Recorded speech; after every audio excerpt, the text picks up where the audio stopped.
नमस्कार दोस्तों, आज हम लोग बात करेंगे झारखंड के बारे में। झारखंड का बात इसलिए किया जा रहा है क्योंकि झारखंड में छात्र जो है वो आंदोलन कर रहे हैं झारखंड के भ्रष्ट सिस्टम के खिलाफ। इनका आरोप है छात्रों का कि झारखंड में जितने भी एग्जाम हुए वो फेयर नहीं हो रहे हैं, सब में धांधली हो रहा है, सब में भ्रष्टाचार है। और भ्रष्टाचार के खिलाफ में सीआईडी जो है वो अभय तिवारी नाम के व्यक्ति को पकड़ा भी है। अब सवाल ये उठता है कि जब छात्र आंदोलन कर रहे थे, 24 दिन तक इनका आंदोलन चला, छात्र मार भी खाए, उसके बाद छात्र का मांग को सुन करके झारखंड के मुख्यमंत्री आते हैं और जेएसएससी सीजीएल को रद्द कर देते हैं। टीडीपीएल के द्वारा जितना भी एग्जाम टीडीपीएल करवाई है सभी को रद्द कर देते हैं। अब सबसे बड़ा प्रश्न आपसे है कि आप रिक्रूटमेंट आप लिए, ज्वाइनिंग आप दिए, जो टीडीपीएल है उसको एग्जाम कंडक्ट करवाने का अथॉरिटी आपने दिया, छात्र का क्या गलती है? भ्रष्ट सिस्टम आपका है, लेकिन भुक्तभोगी कौन हो रहा है? छात्र हो रहे हैं। आपको पता होगा झारखंड का इतिहास देखिएगा तो अभी ये जो चीफ मिनिस्टर हैं हेमंत सोरेन, 2020 से लेकर के अभी कंटिन्यू ये मुख्यमंत्री है, इनका बहुमत का सरकार है।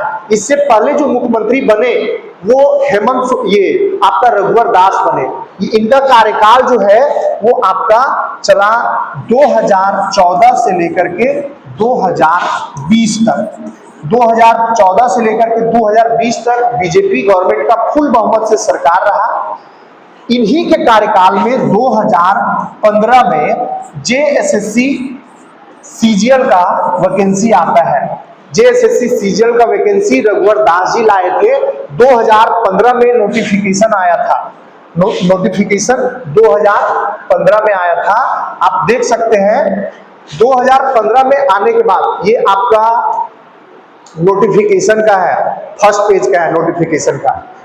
झारखंड कर्मचारी चयन आयोग का ये विज्ञापन है 14/2015। अब ये विज्ञापन जो है वो कब तक रहा? इस तरह से पद का नाम है प्रखंड आपूर्ति पदाधिकारी, प्रखंड कल्याण पदाधिकारी, सहकारिता प्रसार पदाधिकारी। इस तरह से जो ऑफिसर लेवल का नौकरी लेकर के आए, अच्छा खासा वैकेंसी था। विज्ञापन आया शुरुआत में ही 2015-16 के शुरुआत में नोटिफिकेशन आया। इस भर्ती में आवेदन में पीटी का परीक्षा हो गया। ये इसमें पीटी का परीक्षा हो गया था, आप समझिए। पीटी हुआ, मेंस का जब बारी आया तो धांधली का आरोप लगा और ये मामला 2015 में जो नोटिफिकेशन आया था वो चला गया कोर्ट में। कोर्ट जो है 2015 के बाद 2016, 2017, 2018, अब आ जाइएगा 2019 में। आप समझिएगा कैसे कैसे 11 साल चला है ये पूरा मामला। अब 2016 में तो ये कैंसिल हो गया, कोर्ट में चला गया, विवाद में अदालती मामलों के कारण कोर्ट में चला गया। उसके बाद आइए आप 2019 में फिर से इसका नोटिफिकेशन आता है। नोटिफिकेशन आपको स्क्रीन पर दिख रहा होगा, झारखंड कर्मचारी चयन आयोग। इस तरह से नोटिफिकेशन नया है 03/2019। वैकेंसी वही है, नोटिफिकेशन नया सिरे से लाया गया। सरकार नहीं बदली है। 2015 में सरकार किसका था? रघुवर दास का। 2019 में सरकार किसका है? रघुवर दास का। सरकार नहीं बदला है, नोटिफिकेशन बदल गया। उसके बाद आप आ जाइए 2019 में नोटिफिकेशन आया, इनका नियमावली अपना था और 2020 जैसे आया वैसे रघुवर दास का सरकार जो है वो चेंज हो गया और अब नया सरकार बना किसका?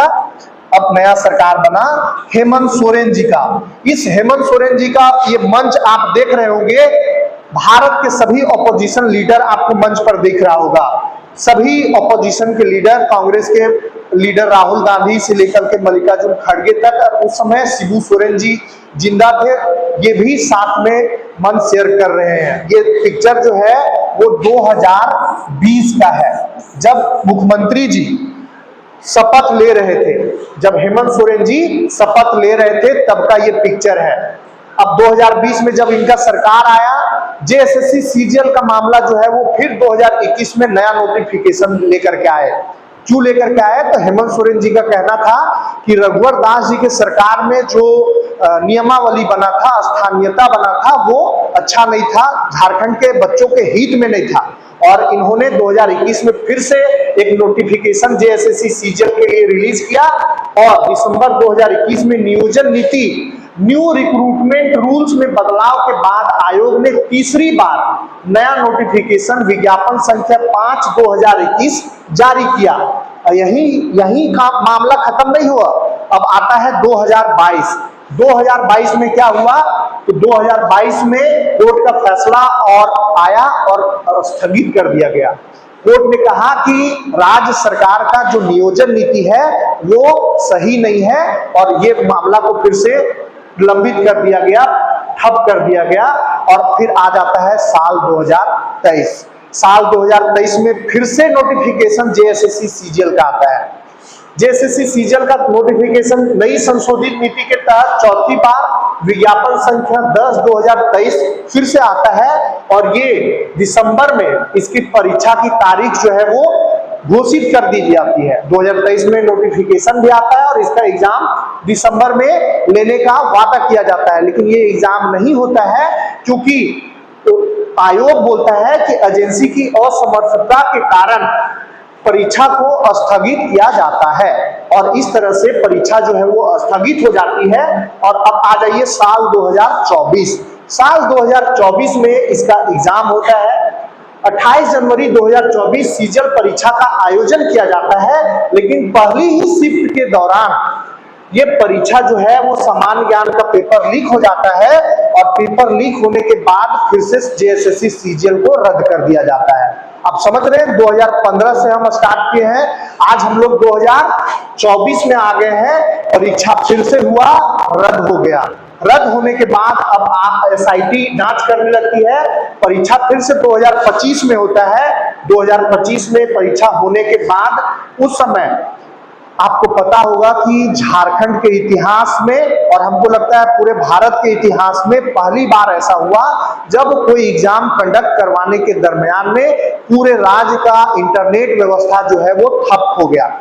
सरकार 2 दिनों तक इंटरनेट को ऑफ रखी, एग्जाम कंडक्ट हुआ, जैसे ही इंटरनेट खुला फिर से जेएसएससी सीजीएल का पेपर लीक का मामला फिर से उठ गया और फिर छात्रों ने आरोप लगाया कि जेएसएससी सीजीएल का पेपर जो है वो लीक हो गया है। और इस तरह से 2000 सरकार नहीं मानी, सीआईडी जांच हुआ, सीआईडी जांच में भी मतलब कि क्लीन चिट मिल गया और 2000 अभ्यर्थियों का चयन हो जाता है जेएसएससी सीजीएल में।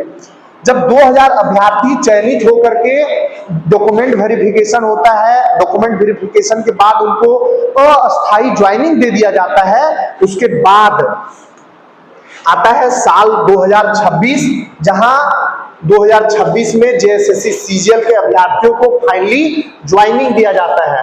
और इस तरह से ज्वाइनिंग के बाद अब 2026 में ही छात्र जो है जंतर मंतर पर पहला आंदोलन चला नीट पेपर लीक मामले में, और वहां जैसे शिक्षा मंत्री भारत के ये इस्तीफा देते हैं वैसे ही आंदोलन झारखंड में स्टार्ट हो जाता है। और झारखंड का आंदोलन जो है वो इतना उग्र हो जाता है कि सरकार को 24 दिनों के अंदर में छात्रों का बात मानना पड़ता है। 24 दिनों के अंदर में ऐतिहासिक फैसला हुआ ये कि सरकार को जेएसएससी सीजीएल को क्या करना पड़ा? रद्द करना पड़ा। और रद्द करने के साथ साथ में टीडीपीएल के द्वारा जितने भी परीक्षा कंडक्ट करवाया गया था सभी को सरकार जो है वो रद्द कर दी। साथ ही साथ 2014 से लेकर के जितने भी एग्जाम हुए हैं, जितने भी रिक्रूटमेंट झारखंड में हुआ है, सभी पर जांच होगा, सभी जांच जो है वो सीआईडी के अंदर में दे दिया गया है। अब सबसे बड़ा सवाल ये है आप लोगों से कि इस भ्रष्ट सिस्टम का जिम्मेवार कौन है? छात्र रोड पर है। आप समझिए कि जो व्यक्ति 2015 में जेएसएससी सीजीएल का फॉर्म भरा था, आज 2026 चल रहा है, क्या वो पढ़ने का उसके पास कैपेसिटी होगा? क्या वो उस लायक बचा होगा कि अब वो बैठ करके 10 बाय 10 के रूम में पढ़ सके? नहीं ना। सरकार इस पर कभी भी गमगीन है? सरकार का इस तरफ कोई भी आकर्षण है? आज भारत युवाओं का देश है, बोला जाता है कि भारत में युवा है, भारत युवा पीढ़ी है, लेकिन हम युवाओं का इस्तेमाल कैसे कर रहे हैं? छात्र आंदोलन में बच्चे अपना हक मांग रहे हैं, लोकतंत्र में हक मांग रहे हैं, बच्चे रोड पर हैं, भूख हड़ताल कर रहे हैं। क्या होगा इस देश का, जहां एक वैकेंसी 11-11 साल तक चलता है और उसके बाद भी उसका कोई निवारण नहीं होता है। आज आप देख रहे होंगे, ये पहला मुख्यमंत्री है झारखंड के, बाबूलाल मरांडी जी। उसके अलावे झारखंड में मुख्यमंत्रियों का सीरीज देखिएगा तो फर्स्ट में बाबूलाल मरांडी 2000 से 2003 से 5 में अर्जुन मुंडा, फिर 2005 से 2005 में ही कम कार्यकाल रहा शिबू सोरेन जी का, फिर अर्जुन मुंडा आए, फिर मधु कोडा आए, शिबू सोरेन आए और फिर प्रेसिडेंट रूल लगा, फिर शिबू सोरेन आए, फिर प्रेसिडेंट रूल लगा, फिर अर्जुन मुंडा आए, फिर प्रेसिडेंट रूल लगा, फिर हेमंत सोरेन जी आए, फिर रघुवर दास जी आए, फिर हेमंत सोरेन आए, फिर चंपई सोरेन आए, फिर हेमंत सोरेन आए। आज सभी मुख्यमंत्रियों से कहना चाहता हूं कि आज जो झारखंड में हो रहा है, झारखंड से पहले बिहार था, हम लोगों ने बिहार से क्यों अलग हुआ कि झारखंड के साथ में जो सौतेला व्यवहार हो रहा है वो सौतेला व्यवहार रुके। लेकिन आप लोगों ने जिस भ्रष्ट सिस्टम को जन्म दिया, ये भ्रष्ट सिस्टम झारखंड के युवाओं का पूरा करियर खा करके बैठ गया है।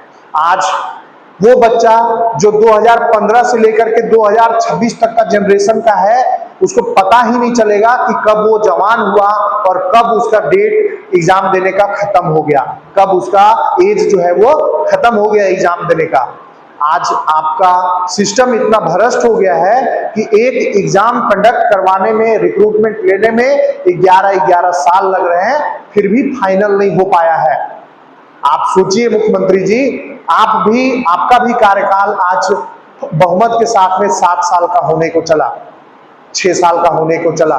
उससे पहले बहुमत की सरकार थी 2014 से 2020 में, 2015 से 2020 में। जिम्मेवारी कौन लेगा? झारखंड की जनता लेगी कि झारखंड के बच्चे लेंगे?